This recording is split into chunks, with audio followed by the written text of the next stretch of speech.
श्री गणेशाय नमः। आत्मज्ञानामृत ग्रंथ के द्वारा जीवन की सार्थकता और सत्यता क्या है, इसे प्रदर्शित किया गया है। श्री गणेशाय नमः। श्री आत्मज्ञानामृत ग्रंथ समस्त धर्म ग्रंथों का सार, भाग 29।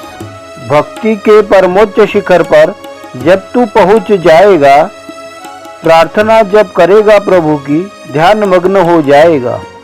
दूसरों के सुख की कामना तेरा मकसद रह जाएगा। मांग तेरी कुछ भी ना होगी, तू स्वयं में तृप्त हो जाएगा। श्लोकार्थ।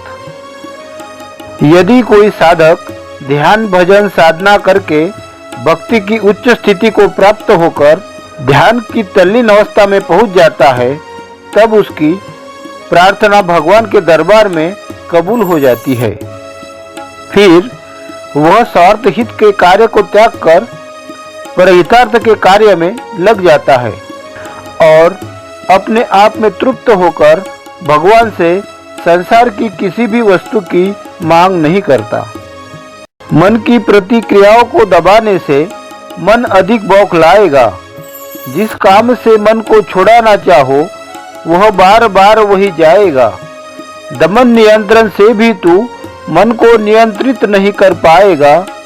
मन से विषयों का जब विषय निकलेगा, तब तू सुखी हो जाएगा। श्लोकार्थ। हमारे मन में कई प्रकार की इच्छाएं निरंतर उठती रहती है। साथ ही काम, क्रोध, लोभ, मोह जैसे विकार हमें हमेशा घिरे रहते हैं। यदि हम स्वयं के द्वारा इन विकारों पर नियंत्रण करने का प्रयास करें और अपने भीतर उठने वाली इच्छाओं को दबाने की कोशिश करें, तो मन आवेश में आकर हमें बार बार गलत मार्ग में ले जाएगा। जिस बुरे कार्य से हम बचने का प्रयास करेंगे, मन उसी दिशा में जाने का प्रयास करेगा। इंद्रियों से उठने वाले समस्त वेगों को दबाने के लिए किया गया प्रयास निरर्थक साबित होगा। ऐसे हम मन को नियंत्रित करने में स्वयं असमर्थ महसूस करेंगे और यदि हम बलबुद्धि के द्वारा परमात्मा में समर्पण की स्थिति को अपनाते हैं, तो परमेश्वर की कृपा दृष्टि के द्वारा मन के भीतर से विकार रूपी विष निकालकर हम परम आनंद को उपलब्ध हो जाएंगे। बगिया में तुम जाओ तो फूल तुम्हें हंसना सिखा देंगे। भौरे गीत गुनगुनाकर तुम्हें जीवन का राग सुना देंगे। हर डाली का एक एक पत्ता करतार का पता बता देंगे। प्रकृति के यह अनमोल नजारे तेरी जीवन ज्योत जगा देंगे। श्लोकार्थ। प्रकृति के अनमोल नजारे, नदियाँ, झरने, पेड़ पौधे, सुंदर सजीले फूलों के बगीचे हमेशा हमें खुशहाल जीवन का राज सुनाते हैं। जैसे ही जब कभी हम बागों में जाते हैं, वहाँ पर सुंदर रंगी बेरंगी फूलों को देखकर हम खुशियों से भर जाते हैं और हम इस फूलों की मोहकता, प्रसन्नता से प्रेरित होकर समझ पाते हैं कि हंसना ही जीवन है। दिल को लुभाने वाले सुंदर फूलों पर जाकर जब भौरा रसपान करने के लिए गुनगान करके गीत गाता है, तो लगता है वह हमें जीवन का राग सुना रहा है।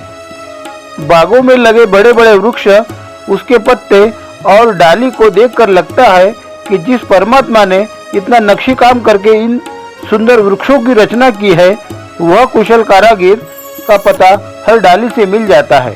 निसर्ग का यह मन को लुभाने वाला नजारा देखकर हम पुलकित होकर हमारे जीवन में एक नई बहार आ जाती है। चंचलता का त्याग करके तेरी बुद्धि प्रभु में स्थिर हो जाएगी। योग युक्त स्थिति प्राप्त होकर सभी इच्छा पूर्ण हो जाएगी। चंचलता छोड़कर जब तेरी बुद्धि मोह सागर से पार हो जाएगी, परमात्मा का नित्य साथ होगा, तुझे योग की प्राप्ति हो जाएगी। श्लोकार्थ। अभ्यास और वैराग्य का अनुभव प्राप्त हो जाने के बाद व्यक्ति के मन की चंचलता समाप्त हो जाती है और जब उसकी बुद्धि स्थिर हो जाती है, तब योग युक्त स्थिति प्राप्त होकर व्यक्ति की सभी इच्छाएं पूर्ण हो जाती है। अब उसके मन में कोई भी इच्छा बाकी नहीं रहती।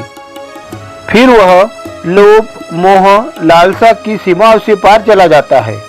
अर्थात फिर व्यक्ति को इस संसार में रहते हुए किसी भी वस्तु का ना तो कोई आकर्षण रहता है और ना ही वह किसी वस्तु के खो जाने पर शोक मनाता है। वह लाभ हानि, सुख दुख, मान अपमान की स्थिति में अपने आप को समान रखता हुआ अपने आप में ही तृप्त रहता है, क्योंकि इस अवस्था में वह नित्य हर समय परमात्मा के साथ नाता जोड़कर विराट के सृजन अवस्था का अनुभव करते रहता है। मुसीबतों से डरकर भागे तो तुम निराशा से घिर जाओगे। चुनौती का स्वीकार नहीं किया तो सफलता नहीं पाओगे। प्रकृति के अनमोल उपहार का जब तुम सदुपयोग करोगे, मधुर मुस्कान, असीम शांति का तब तुम अनुभव कर पाओगे। श्लोकार्थ। जीवन में आने वाली समस्याओं का हमें डटकर मुकाबला करना चाहिए।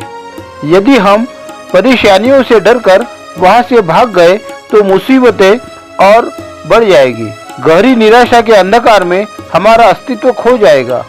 जीवन में कई बार हमारे सामने कितने भी विषम परिस्थितियां आए, हमें सत्य मार्ग पर चलकर अपने जीवन में चुनौतियों का स्वीकार करके अपने पथ से विचलित नहीं होना चाहिए तथा प्रकृति के द्वारा बनाए गए पेड़ पौधे, वन, पशु पक्षी, अन्य पदार्थों को किसी प्रकार की क्षति नहीं पहुंचाना चाहिए और जीवन में सदा अपने चेहरे पर मधुर मुस्कान बनाकर संसार के हर प्राणी को शांति का संदेश देकर जीवन के बहुमूल्य समय का सदुपयोग करना चाहिए।